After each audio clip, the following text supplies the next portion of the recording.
வெயிலுக்கு ரொம்ப குளிர்ச்சியான அதே மாதிரி ரொம்ப டேஸ்டாவும் மனமாவும் இருக்கக்கூடிய வெந்தய சாப்பாடு எப்படி செய்யறதுன்னு பாத்திரலாமா? ஒரு பேன்ல ஆயில் ஊத்தி ஆயில் நல்லா சூடானதும் ஒரு பட்டை, 2 லவங்கம், ஒரு ஏலக்காய் நம்ம ஆட் பண்ணிக்கலாம். இது கூட 1/2 ஸ்பூன் வெந்தயம் ஆட் பண்ணிக்கலாம். வெந்தயம் நல்லா பொரிஞ்சதும் ஒரு மீடியம் சைஸ்ல இருக்க பெரிய வெங்காயத்தை கட் பண்ணி இது கூட ஆட் பண்ணிக்கலாம். வெங்காயம் ப்ரௌனிஷா வணங்கணும்ட்டு இல்ல, மீடியமா குக் ஆனா போதும். இது கூட நான் 2 பல் பூண்டு தட்டி இது கூட ஆட் பண்ணிருக்கேன்.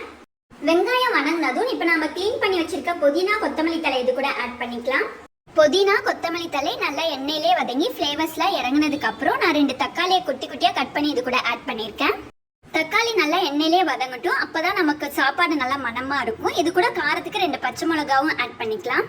இது கூட கொஞ்சமா மஞ்சத்தூள், தேவையான அளவு உப்பு ஆட் பண்ணிக்கலாம்.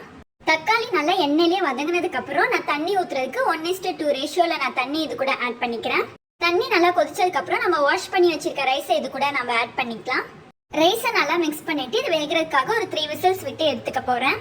அவ்வளவுதான், சூப்பரான மணமான வெந்தய சாப்பாடு ரெடி ஆயிடுச்சு. ஒன் டைம் நீங்க வீட்ல ட்ரை பண்ணி பாருங்க. மறுபடியும் வேணும்னு கேட்குற அளவுக்கு ரொம்பவே டேஸ்டாவும் மணமாவும் இருக்கும். செஞ்சுட்டு எப்படி இருக்குன்னு எனக்கு கமெண்ட் பண்ணுங்க.